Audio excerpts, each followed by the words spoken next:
नमस्ते फ्रेंड्स, आज का हमारा विषय है कि धनलक्ष्मी को, आती हुई लक्ष्मी को किस तरीके से हम दिन दूनी रात चौगुनी तरक्की करा सकते हैं। यानी हमारे घर में लक्ष्मी तो आती है पर रुकती नहीं है, ठहरती नहीं है, तो उनको स्थापित करके रखना एक बहुत बड़ा, जो कहते हैं ना कि हर किसी के पास लक्ष्मी रुक के नहीं रहती है, थम के नहीं रहती है, क्योंकि लक्ष्मी होती ही चंचल है। तो इनको हम अपने घर में किस तरीके से रोक के रख सकते हैं, स्थापित करके रख सकते हैं। देखिए, हर चीज़ को जब आप अपना प्रेम व्यक्त करते हैं तब वो आपके घर में स्थापित रहती हैं, यानी स्थायी रूप से आपके घर में बस जाती हैं। तो वैसे ही हम लक्ष्मी के कुछ ऐसे उपाय करते हैं जिनकी प्राप्ति, जब लक्ष्मी प्राप्ति होती है तो वो बढ़ती हुई लक्ष्मी आती है, हमारे घर में प्रवेश करती है। घटती हुई लक्ष्मी नहीं आएगी कि लक्ष्मी कुछ समय के लिए आई, विराजमान रही और फिर चली गई। फिर वही हमारा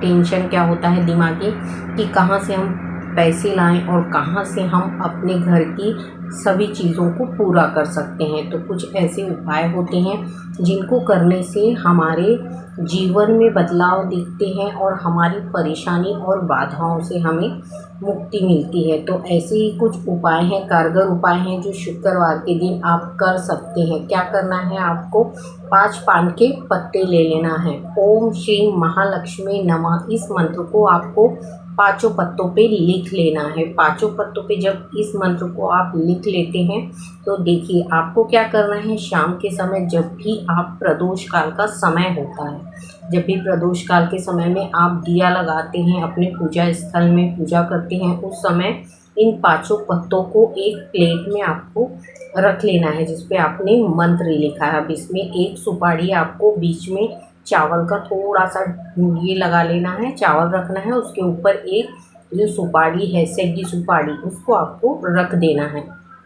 अब इस मंत्र का जाप आपको 11 माला करना है। कोई भी एक माला ले सकते हैं आप, चाहे तो तुलसी की माला से इसका जाप कर सकते हैं। महालक्ष्मी के लिए माता तुलसी की जो माला होती है उससे हम जप कर सकते हैं। मैंने हमेशा बताया है कि अलग अलग मंत्रों के लिए अलग अलग माला का यूज़ हम करते हैं। तो हम ये महालक्ष्मी के लिए कर रहे हैं, इसलिए हम तुलसी की माला से इसको जप सकते हैं। तो जब आप 11 माला कर लेंगे, जब आप इस मंत्र से उच्चारण कर लेते हैं, जाप कर लेते हैं, इसके उपरांत आपको क्या करना है, सबसे पहले आपको क्या करना है, पूजा विधि में पूजा स्थान पे घी का दीपक जला के रखना है। घी का दीपक आप जलाते हुए माता लक्ष्मी का आवाहन करते हैं, भगवान गणेश को स्थापित करते हैं और उनके समक्ष 11 माला जाप कर लेते हैं इस मंत्र का। हर शुक्रवार करना है, 5 शुक्रवार करना है आपको। इसमें आप कोई भी मीठी चीज़ जो है, वैसे तो माता लक्ष्मी के लिए खीर बनाई जाती है, आप चाहे तो खीर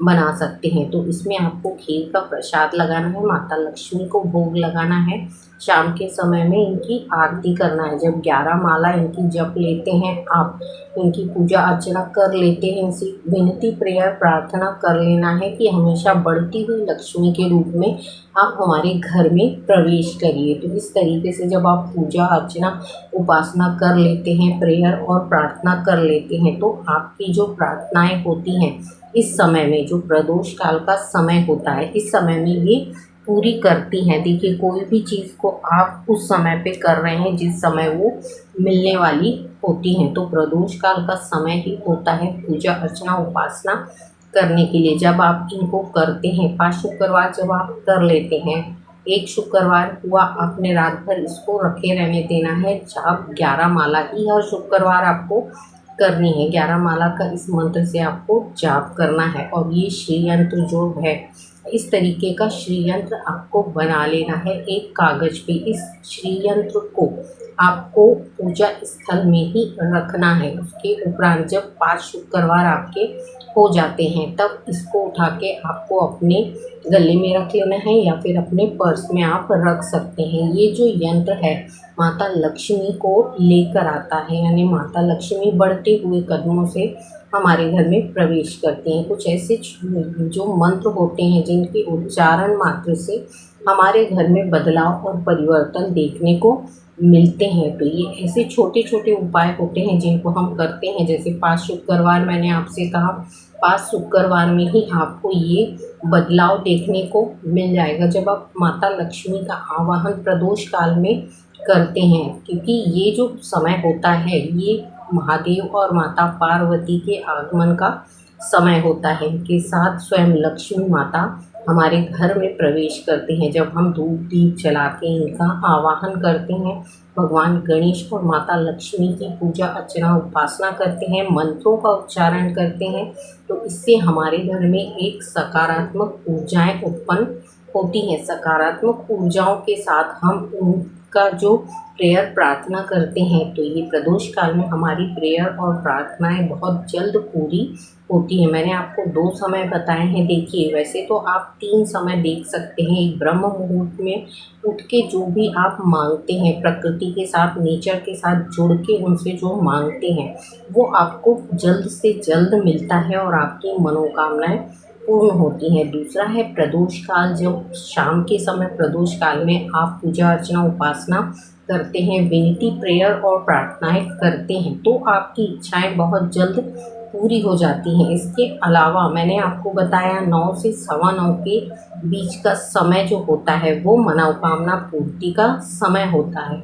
इसमें भी हम जब पूजा अर्चना उपासना करते हैं, जैसे हमेशा मैंने कहा है कि हनुमान चालीसा जब भी पढ़ रहे हैं तो रात के समय 9 बजे के बाद पढ़िए। देखिए, 11 दिन तक बराबर 9 बजे यदि आप हनुमान चालीसा पढ़ लेते हैं, 1 पाठ करिए, 2 पढ़िए या 7 पाठ कर सकते हैं तो कर लीजिए। क्योंकि किसी किसी को हैबिट नहीं हो पाती है तो वो लोग नहीं कर पाते हैं। तो इसलिए मैंने कहा कि यदि आप इन समय को लेके चलेंगे तो आपकी जो मनोकामनाएं हैं वो बहुत जल्द पूर्ण करते हैं। तो इन छोटे छोटे उपायों को आपको करना है। और जब आप पूजा स्टार्ट करते हैं, जैसे शुक्रवार से स्टार्ट करेंगे, तो आपको क्या करना है, जो पत्ते जिनमें आपने मंत्र लिखे हैं इनको आपको विसर्जन करना है। इनको दूसरे दिन आपको विसर्जन कर देना है, यानी बहते हुए जल में छोड़ते जाना है। ऐसे 5 शुक्रवार आप करके देखिए आपके बिजनेस व्यापार की जो परेशानियां बाधाएं हैं वो हटती जाएंगी और आपके घर में